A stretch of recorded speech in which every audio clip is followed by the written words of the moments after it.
નમસ્કાર વિદ્યાર્થી મિત્રો, આ છે સ્વાધ્યાય 4.2નો દાખલા નંબર 3 બરાબર.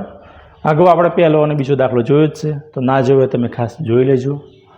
તો રકમ શું કહે છે કે નીચેનામાંથી કયા બિંદુઓ x - 2y બરાબર 4ના ઉકેલ છે?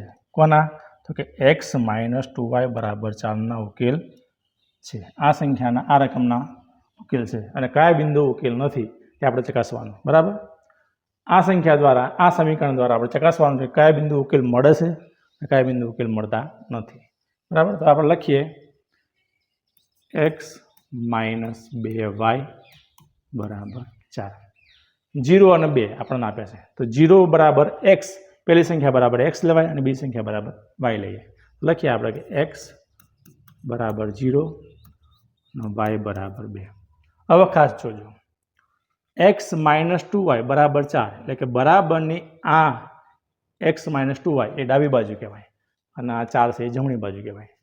તો ડાબી બાજુનો ઉપયોગ કરીને બરાબર, ડાબા એટલે કે ડાબી બાજુનો ઉપયોગ કરીને આપણે જમણી બાજુ 4 લાવવાનો. જો 4 મળે તો ઉકેલ છે અને 4 ના મળે તો ઉકેલ નથી. તો ડાબા બરાબર આપણે ડાબી બાજુ લખીએ x - 2y.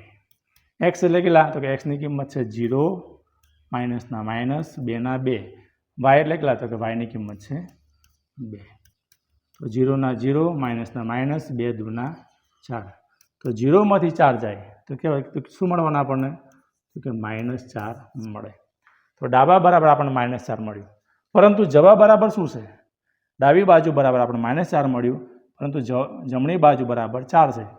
એટલે -4 અને 4 બરાબર આ બંને જવાબ આપણને સરખા મળતા નથી. તો લખી દેવાય કે ડાબા નોટ ઇક્વલ ટુ જબા, એટલે કે ડાબી બાજુ બરાબર જમણી બાજુ આપણને યોગ્ય મળતી નથી. બીજા નંબરનું પેટું છે કે 2 0. બીજા નંબરનું પેટું છે કેવું? કે 2 0. સેમ આ જ રીતે દાખલો બરાબર. સમીકરણ આ રહ્યું આપણું કે x - 2y બરાબર 4. x બરાબર 2, y બરાબર 0. પહેલી સંખ્યાને x તરીકે લેવાનું, બીજી સંખ્યાને y તરીકે લેવાનું. લખી નાખીએ આપણે કે x બરાબર 2 અને y બરાબર 0. ચલો હવે પહેલું કામ શું કરવાનું?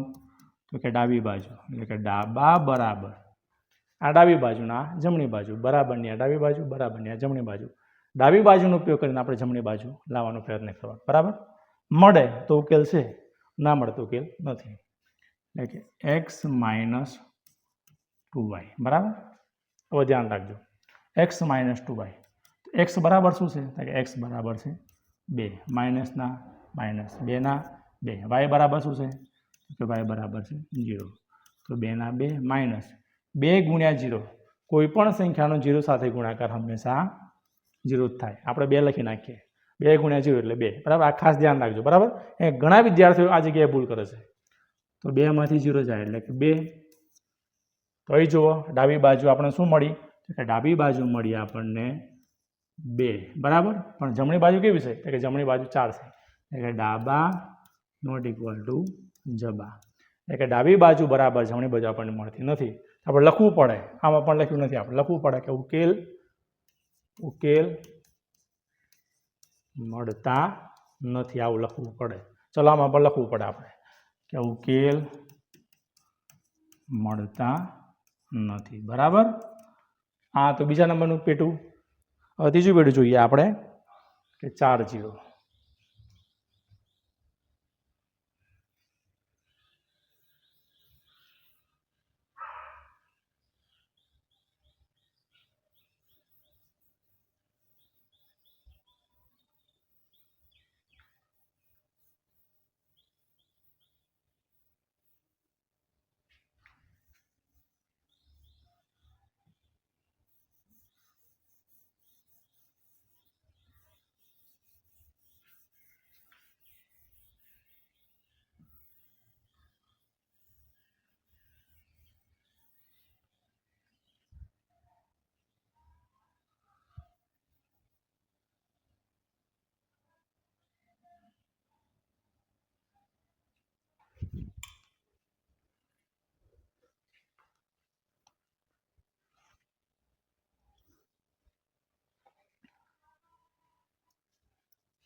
ચલો હવે જો મિત્રો ત્રીજો અને ચોથા નંબરનું પેટું આપણે જોઈ લઈએ, બરાબર.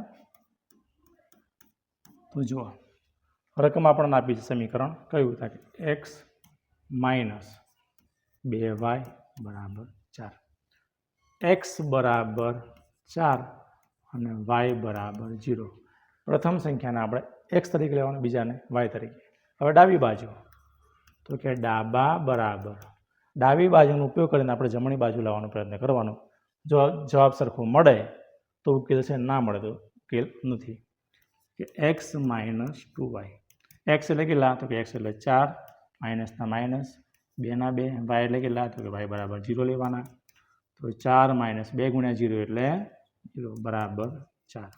હવે જોજો મિત્રો ખાસ, ડાબી બાજુ બરાબર આપણને 4 મળે અને જમણી બાજુ પણ આપણે 4 છે. તો હા ઉકેલ મળે છે એવું લખવાનું. ડાબા ઇક્વલ ટુ જબા, ડાબી બાજુ બરાબર આપણને જમણી બાજુ મળી એટલે આપણે લખી દેવાનું કે ઉકેલ મળે છે, બરાબર. ચોથા નંબરનું પેટું જોઈએ આપણે. તો કઈક રકમ છે એક્સ માઇનસ 2y બરાબર 4. આ સમીકરણ આપ્યું. ચલો એક્સ બરાબર પહેલી સંખ્યા એટલે વર્ગમૂળમાં 2 અને વાય બરાબર બીજી સંખ્યા એટલે કયું થાય કે 4 વર્ગમૂળમાં 2. ચલો હવે ડાબા બાજુ લખીએ એટલે કે ડાબા બરાબર, ડાબી બાજુ એટલે કે આ બાજુ બરાબર શું છે કે એક્સ માઇનસ 2y બરાબર. એક્સની ક્યાંય મૂકવાના આપણે, એક્સની કિંમત એટલે કે વર્ગમૂળમાં 2 માઇનસના માઇનસ 2 ના 2, વાય બરાબર મૂકવાના આપણે 4 વર્ગમૂળમાં 2. ખાસ ધ્યાન રાખજો હો, તો કે વર્ગમૂળમાં 2 ના 2 માઇનસના માઇનસ. હવે જોજો 2 ચોકના 8 એટલે 8 વર્ગમૂળમાં 2 આવું મળે. 4 અને 2નો ગુણાકાર કર્યો, 4 દૂના 8 એટલે 8 વર્ગમૂળ 2 આપણને આ રીતે મળ્યું. હવે જોજો વર્ગમૂળ 2 એના આગળ કશું નથી, પણ આ બાજુ વર્ગમૂળ 2 ના આગળ 8 છે. તો આના આગળ આપણે 1 મૂકી શકાય, મુકાય કે ના મુકાય? એટલે કે 1 વર્ગમૂળમાં 2 એવું કહેવાય. તો 1 વર્ગમૂળ 2 માંથી 8 વર્ગમૂળ 2 જાય તો શું મળે તો કે -7 વર્ગમૂળમાં 2 મળે. એટલે જુઓ ડાબી બાજુ શું મળી આપણને એટલે -7 વર્ગમૂળ 2 મળી અને જમણી બાજુ 4 છે. એટલે લખી દેવાનું કે ડાબા નોટ ઇક્વલ ટુ જબા, એટલે કે ઉકેલ મળતા નથી, બરાબર. આ તો ચોથા નંબરનું પેટું. હવે છેલ્લું લાસ્ટ પેટું જોઈએ આપણે.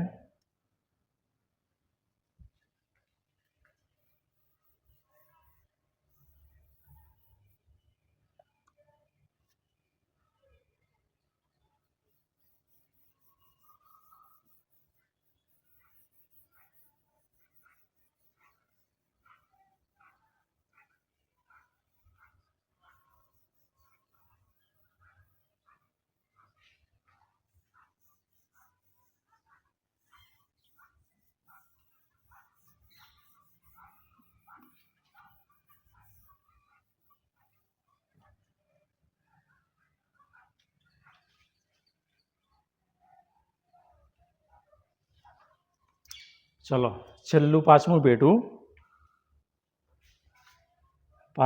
જોઈએ મિત્રો આપણે કે વી પેટું 1 1 બરાબર. સંખ્યા લખીએ એક્સ માઇનસ 2y બરાબર 4. આ એક જ સમીકરણનો ઉપયોગ કરીને આપણે 5 એ 5 પેટા ગણ્યા, બરાબર. તો એક્સ બરાબર શું લેવાના તો કે 1, વાય બરાબર તો કે વાય બરાબર પણ 1 લેવાનું, કેમ કે બંને એક્સ અને વાય બંને 1 છે. હવે ડાબી બાજુ કે ડાબા બરાબર, ડાબી બાજુ એટલે કે આ બાજુ ડાબા બરાબર એક્સ માઇનસ 2y. એક્સ એટલે કેટલા તો કે 1 માઇનસ 2 ના 2, વાયની કિંમત છે 1, 1 માઇનસ 2 એકાની 2. તો 1માંથી 2 જાય તો મળે -1, બરાબર. તો ડાબા બરાબર શું મળ્યું તો કે ડાબા બરાબર -1 મળ્યું અને જવાબ બરાબર 4 છે. એટલા માટે આ રીતે લખાય તો કે ડાબા નોટ ઇક્વલ ટુ જબા. ડાબા એટલે ડાબી બાજુ બરાબર જમણી બાજુ મળતી નથી, એટલે લખી દેવાનું કે ઉકેલ મળતા નથી, બરાબર. તો આ તો મિત્રો ત્રીજા નંબરનો દાખલો. મળીએ ને અગાઉ મેં 4.1ના બધા દાખલા, 4.2ના પણ 1 થી 3 દાખલા અપલોડ કર્યા છે. તો ના જોયા હોય તો ખાસ જોઈ લેજો. ચેપ્ટર 3 પણ મૂક્યું છે, એ પણ ખાસ જોઈ લેજો. અને હા, પ્રથમ પરીક્ષાનું પેપર સોલ્યુશન, દ્વિતીય પરીક્ષાનું પેપર સોલ્યુશન આ પણ મૂક્યું છે, બરાબર, ધોરણ 9નું, તો એ પણ ખાસ તમે જોજો. અને આઈએમપી પ્રશ્નો પણ મૂકેલા છે, બરાબર. તો આ બધું તમે ચેક કરતા રહેજો, જોતા રહેજો, કેમ કે આ બધું તમને પરીક્ષામાં ઘણું બધું કામ લાગશે, બરાબર. તો આપણે શરૂઆત કરીએ મિત્રો ચોથા નંબરના દાખલાની, કે જો x બરાબર 2 અને y બરાબર 1 એ સમીકરણ 2x + 3y બરાબર k નો એક ઉકેલ હોય તો k ની કિંમત શોધવાની. એટલે કે આ સમીકરણમાં આપણે x અને y ની કિંમત મૂકવાની. શું કરવાનું? તો કે આ સમીકરણમાં આપણે x અને y ની કિંમત મૂકીએ તો આપણને k ની કિંમત મળે, બરાબર. તો સમીકરણ લખીએ આપણે કે 2x + 3y બરાબર k. x બરાબર કેટલા છે? તો કે x બરાબર 2 અને y બરાબર 1. એક્સની જગ્યાએ આપણે 2 મૂકવાના અને વાયની જગ્યાએ 1 મૂકવાના, બરાબર. અને કેની કિંમત આપણે શોધવાની. તો છે 2 ના 2. હવે જોજો, એક્સની જગ્યાએ આપણે કેટલા મૂકીએ હતા? કે એક્સની કિંમત કેટલી છે? તો કે 2 મૂકીએ, પ્લસના પ્લસ, 3 ના 3. વાયની જગ્યાએ શું મૂકવાનું? કે વાયની કિંમત એટલે 1 ના 1 બરાબર કે. ચલો 2 દૂના, તો કે 2 દૂ 4 વત્તા 3 એકા 3 બરાબર કે. 4 ને 3 7 બરાબર કે. કેટલો સિમ્પલ દાખલો જુઓ મિત્રો. અને આ પ્રથમ પરીક્ષામાં પૂછાઈ ગયો, બરાબર. આઈએમપી દાખલો છે, તો ખાસ કરી નાખજો, બરાબર. તો આ તો મિત્રો સ્વાધ્યાય ટૂંકમાં ચેપ્ટર 4 સંપૂર્ણ પૂરું, બરાબર. તો મળીએ નેક્સ્ટ વિડીયોમાં ચેપ્ટર 5 સાથે. થેન્ક યુ મિત્રો.